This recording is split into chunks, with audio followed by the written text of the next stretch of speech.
Hello world, how's it going out there? My name is Bliss and I'm an engineer at Neuralink.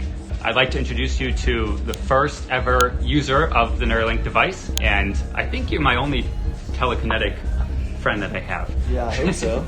Yeah, not many more of those. When you have a Neuralink with 10,000, 100,000 channels, most of the use cases will be communication with AI systems. I mean, they're solving basic neurological issues.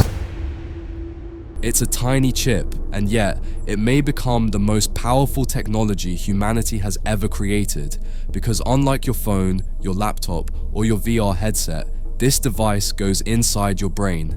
Neuralink, Elon Musk's brain-computer interface company, claims it can do the impossible: cure paralysis, restore sight, treat depression, and one day even merge humans with AI. But behind the medical promises lies a much bigger question.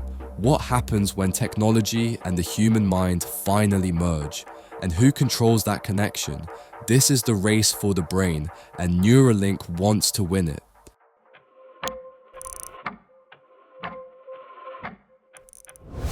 Neuralink's core idea sounds simple. Implant a chip in the brain that can record, interpret, and even stimulate neural activity.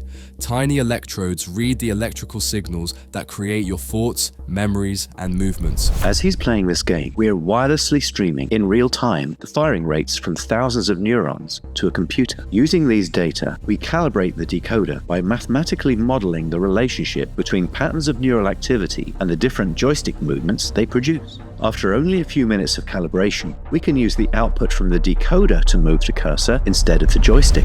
Right now, Neuralink's first human patient can move a computer cursor with pure thought. That alone is a scientific breakthrough, but Musk's vision goes far beyond medical help. He talks about uploading memories, telepathic communication, merging with AI, which leads to the real question: is Neuralink building a medical device, or the first commercial interface to the human mind?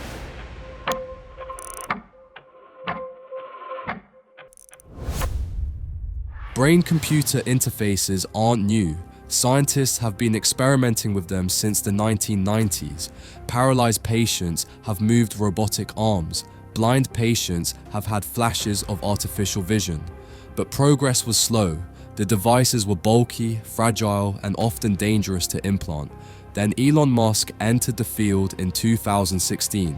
With the speed of Silicon Valley and the backing of a billionaire, Neuralink aggressively advanced the technology, developing robotic surgery to insert electrodes, wireless chips, ultra-thin threads that minimize brain damage, and conducting large-scale animal testing with rapid iteration. In just a few years, Neuralink went from concept to FDA approval for human trials. No brain tech company has ever moved this fast.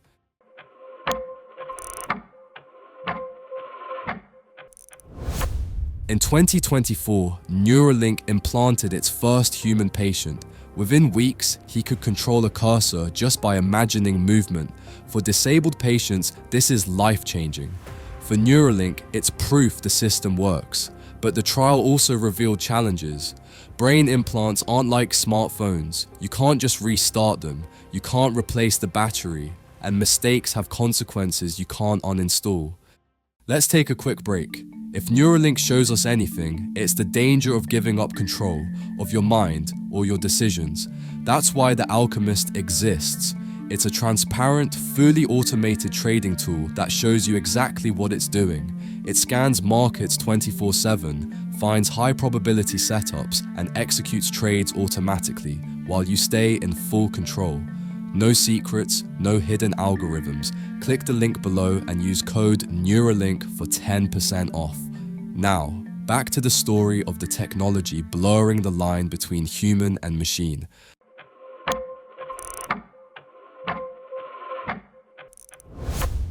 I don't want to say I was meant to break my neck and be in a wheelchair, but I'll say like the amount of people I've helped inspired or showed them how to game or create content, it's okay what happened to me because I know I'm doing a lot of good in the world. This is where the story gets darker. Because a brain-computer interface isn't like any other gadget. You can turn off your phone, you can delete your data, you can unplug your router, but you can't unplug your brain. Neuralink creates new ethical questions humanity has never faced. First of all, who is really in control? If Neuralink can read your brain signals, who owns that information? Is it medical data? Personal data? Then there's the question of safety. A hacked smartphone is bad enough, but a hacked brain, that's a level of danger we've never faced before. Once this technology exists, it's hard not to wonder who might want to use it. Today it helps move a computer cursor, but in the future, it could track your focus, your emotions, even your beliefs. That's information employers, governments, or big companies would love to get their hands on. There's also a final, troubling idea. What if your brain starts relying on the implant? And what if the company behind it shuts down or changes direction? Do you suddenly lose abilities you gained? Do you lose memories? Do you lose some part of your independence? For the first time in human history, technology isn't just reading our lives, it could actually influence them.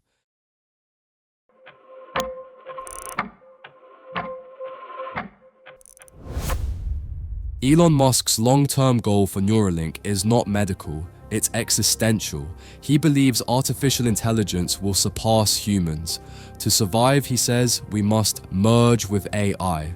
Neuralink is his solution, a symbiosis between biological and digital intelligence. We're also launching a program to enable someone who lost their voice talk again, hear again, and see again with blindsight. And this is all ultimately towards what we call building a whole brain interface, which basically means reading and writing from any part of the brain. And in not so distant future, we believe that there's actually potential to augment human capabilities. Imagine thinking in multiple languages at once, recalling information instantly, downloading skills, communicating emotionally, without words, expanding memory, creativity, perception. It sounds like science fiction, because it is, but Musk isn't trying to predict the future, he's trying to build it. The question is whether humanity wants this future, because once the chip leaves the medical world, it enters the world of consumer technology and profit.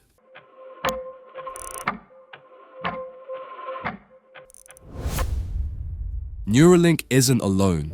There is a global race to control brain-computer interfaces. Synchron is developing a safer, vascular implant. Meta is working on non-invasive neural wristbands. DARPA funds military neurotech research. China is rapidly building its own neurotechnology sector. Whoever leads this field gains power beyond military or economic dominance. They gain influence over cognition itself. Neuralink is pushing technology forward quickly, but speed isn't always safe.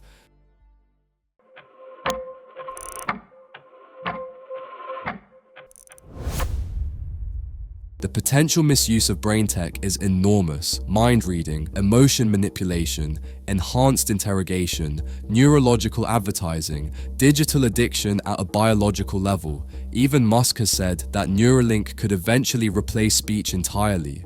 But what happens when communication leaves the mouth and enters the corporate server? When thoughts become data? When emotions can be quantified? When the mind becomes editable? Neuralink may begin as a medical miracle, but without strict safeguards, it could become the most powerful surveillance tool ever created.